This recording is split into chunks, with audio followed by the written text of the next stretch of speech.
Hello, fellow Rebel Capitals. Hope you're well. So, I wanted to do a video and debunk one of the greatest myths in economic history, in my view. But there's a lot of things like this. I think the overall message of this video should be that we can't just accept everything that is said over and over and over and over and over again in economics is just true. Sometimes we got to use some common sense. We got to look at the charts. We got to look at the data and say, hey, does this make sense? And if it doesn't make sense, we've got to scratch beneath the surface and figure out why. Some of those sacred cows, one that we're discussing right here, is Paul Volcker broke the back of inflation. No, he didn't. No, he didn't. Now, I think Paul Volcker was really cool. There's no getting around that. You know, that image that you see of him smoking a cigar, like doing that congressional testimony. I mean, that's proper badass stuff right there. Can you imagine Jerome Powell doing that right now? Or Janet Yellen, even better, smoking a stogie in front of Congress. But in all seriousness, we just can't take these things for granted just because people say them over and over and over and over again. So let's get into it, guys. Let's go. Why do I say that Paul Volcker did not break the back of inflation? And if he didn't break the back of inflation, who did? How on earth did it happen? Here we go. So I just did an article for Substack. Now, believe it or not, we just started a Substack. I haven't even talked about it really, but you can, I don't even know if it's live yet, but now or in the future, you can go to Substack and pull up Rebel Capitalist and you can see some articles I do. Now, I suck at writing, so I just use AI to help me pretty much write everything. But in researching this, I found out some things that I think you are going to find fascinating. So first and foremost, let's go over to this kind of summary that I did with ChatGPT, and I'll explain it and go over kind of what happened. Let's tell the story of Paul Volcker. Now, when he got into the Fed, it was like 78, 79. What had happened with Arthur Burns prior to Paul Volcker was they weren't targeting a specific Fed funds rate like they do now. That's very recent. In fact, Greenspan, I believe, was the first one that started doing that really in the late 80s, early 90s. And we think that's just the way the Fed operates, but that's not true. What happened prior to Volcker is they were actually targeting a range. And they really didn't care if it was plus or minus about 50 basis points. So in the Arthur Burns area, and I believe before the Arthur Burns era, excuse me, and before, the Fed would sit there and micromanage the amount of bank reserves. And they thought this was actually controlling the overnight rate and all these things because banks actually use bank reserves. And you guys know the story, or you guys know how the concept works, what they're taught in or what they teach you in the textbooks. So if let's just say the interest rate was 5%, they'd let it go up to 5.25 or maybe down to 4.75. Just anything that just fluctuated in there, they'd just stand back and they just really wouldn't do anything. A much more laissez-faire approach.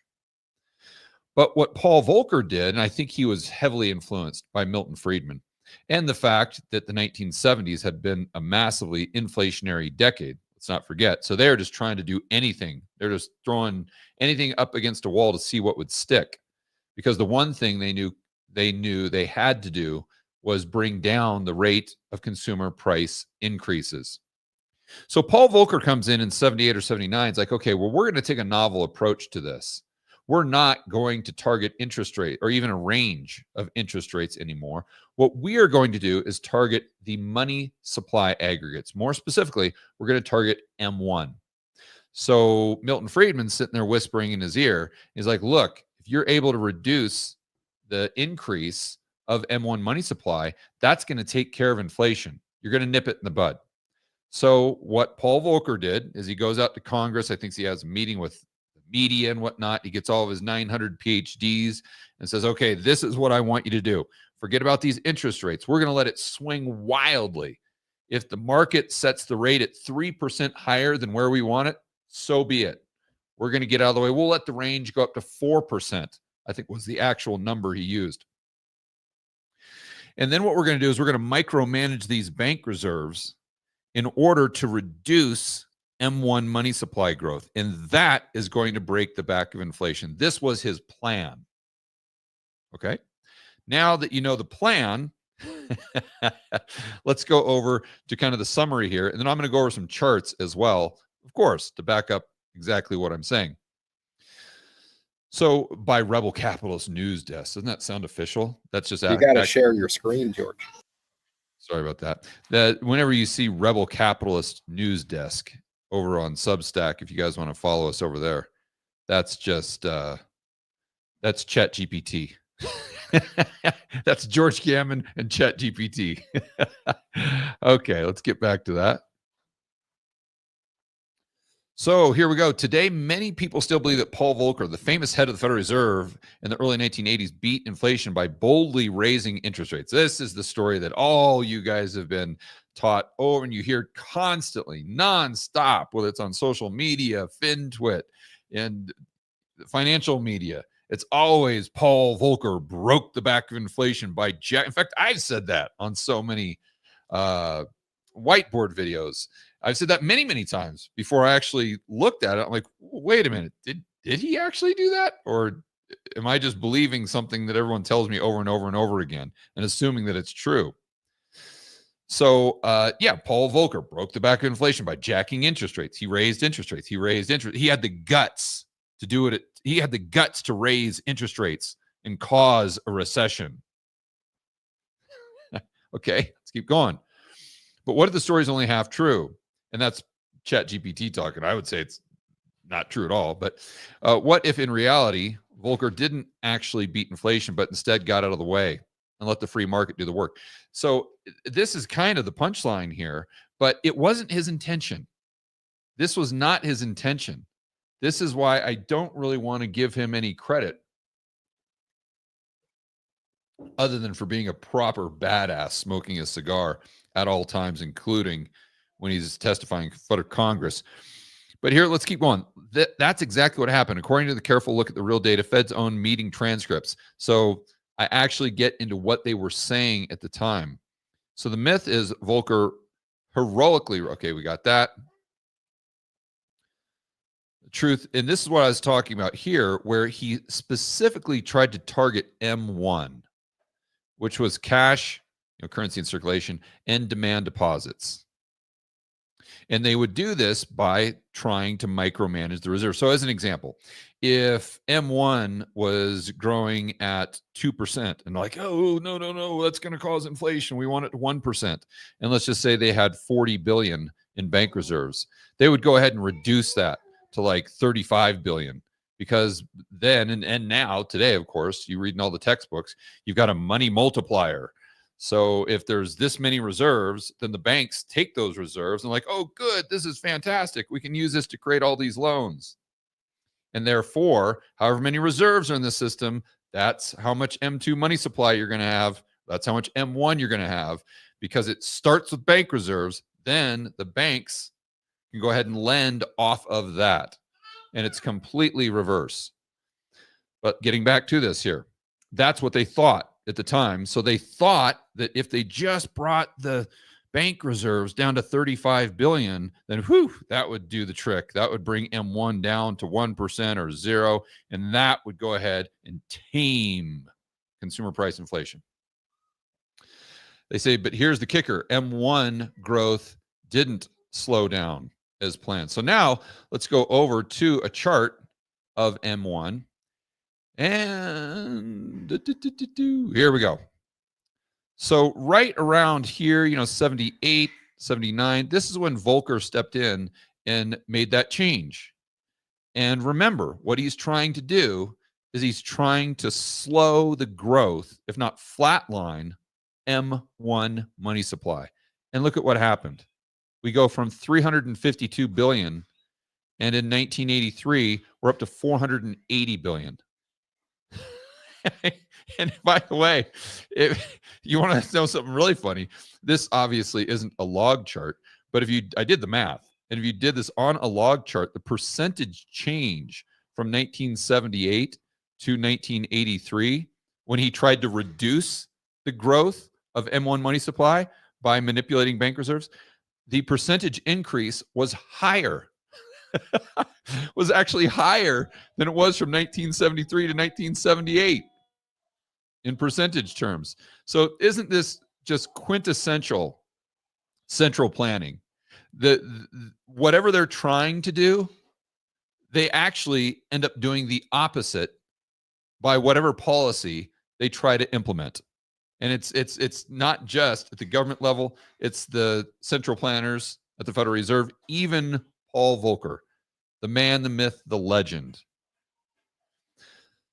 So then you have to say, okay, well, Paul Volcker obviously failed miserably, because even by his own admission, this was his number one goal. This was his objective, is to get this blue line to go flat, or if anything, increase at a slower rate than it did from 73 to 78. And what did he do? He actually, well, he didn't do anything. But what ended up happening is the reverse of what he was trying to do. So this is an epic fail of all epic fails. But yet he gets all the credit. He actually did the opposite, or the opposite actually happened of what he was trying to achieve, and yet he gets all the credit for being a genius. Now, here's where I would give him credit. Let's get back to it, to the Substack here. What he did is he said, we're not going to go ahead and target this range for the overnight rate. We're just going to kind of let it go free. And wherever it goes, well, that's where it goes. We're not going to add reserve. Now they're going to subtract and add reserves based on the money supply, which failed miserably. But what they're not going to do is add or subtract reserves based on the interest rate. So that's going to swing wildly. And actually, this is what explains the chart of Fed funds during this time. So let's go back here. I should have had this pulled up, but I didn't here. There's Fed funds. So this is why I'm sure you guys have seen this chart a million times. You see these wild swings right here in the Fed funds rate. And you're like, my goodness gracious. It's like Donald Trump being at the head of the Federal Reserve. It's one day it's 1%. The next day it's 5%. The next day it's 3%. The next day it's 12%. And this is why, because he was just letting the free market figure out what the proper rate of interest was. Now, this, again, this wasn't really his goal. He wasn't really thinking about, oh, I know what I'll do. I'll let the free market work. He just thought, well, let's take our emphasis off of this and put it over here. So what he accidentally did is he accidentally allowed the free market to take interest rates where they needed to be based on all the other economic factors. And what did this do? Well, it did a couple things. It sure as hell didn't slow down money supply growth. But this is where we get into some really fascinating nuance. And I had no idea, but with the help of ChatGPT and doing the deep research thing and spending a few hours on this, I discovered that the main reason why M1 and M2 continue to grow, in fact, accelerate in growth, is because you had a lot of foreign capital coming in. So you had the Eurodollar system that was creating dollars, and those dollars were flooding into the United States, most likely because the free market was taking up interest rates so high. You see? So not really anything to do with Paul Volcker. So what ended up happening is if you look at credit creation, and we're going to, for a proxy here, we're going to use loans and leases. So you see that from this time, loans and leases definitely went up, but it went up at a much slower rate starting in 80 or 79, called the end of 79. You see, so it's still going up, but if this was a log chart, you would see that it's going up at a much slower pace than it was, let's say, right here. You see, so inadvertently, Paul Volcker pretty much allowed the market to take rates a lot higher than they were to the correct levels. And this slowed down the credit creation along with the recessions, right? So you're reducing the supply side and the demand side. In addition to this, because you had such high interest rates then that the free market set, you had velocity of money slow down dramatically. Why? Because instead of going out there and spending, now what people could do, or instead of buying stocks or whatever it was, or uh, whatever they would do with their money, it was much better for them to put it in a money market fund, because the money market fund was paying them whatever, let's just say 18% or something like that. So even though the inflation rate was very high, the fact that they could get 18%, like, okay, that makes sense. So it incentivized savings.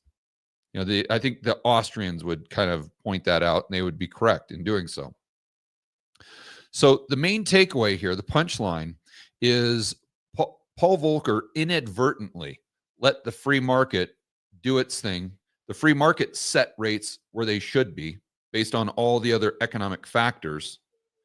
Then what happened is this decreased the credit creation growth from the banks. This decreased velocity, while at the same time it incentivized new dollars coming in from the Eurodollar system outside of the United States to come into the system and go ahead and park it in a money market fund or whatever, because they wanted to get those high interest rates paid in dollars as well, which is why you see credit creation flatlining or growing at a slower pace, but then you see M2 and M1 growing at a much faster pace. The Fed didn't do that. The Fed's balance sheet was pretty much the same. So it's not like they were out there buying, doing QE to the degree to which would actually impact those money aggregates directly, like they did during the cerveza sickness.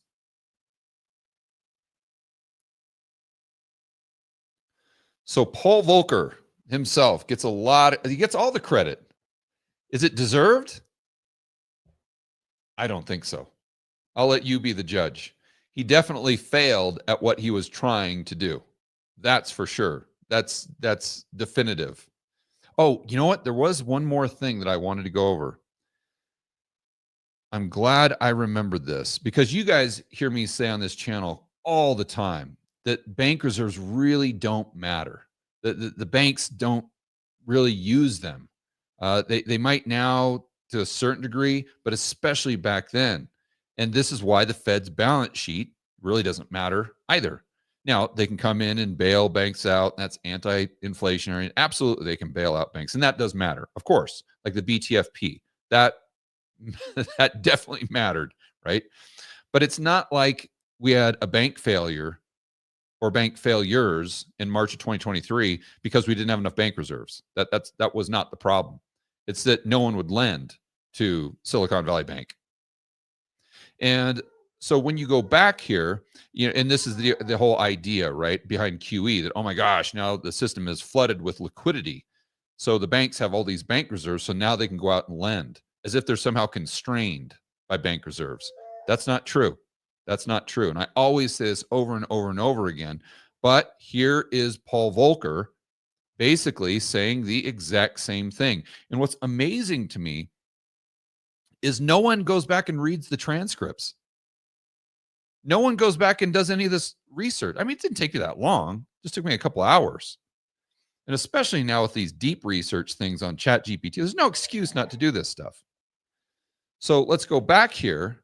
And what was really interesting is in doing these deep researches, they found quotes from transcripts from the Federal Reserve and from Paul Volcker. I believe this is maybe when he was testifying in front of Congress. Let's see here. I know I've got them. Bear with me, guys.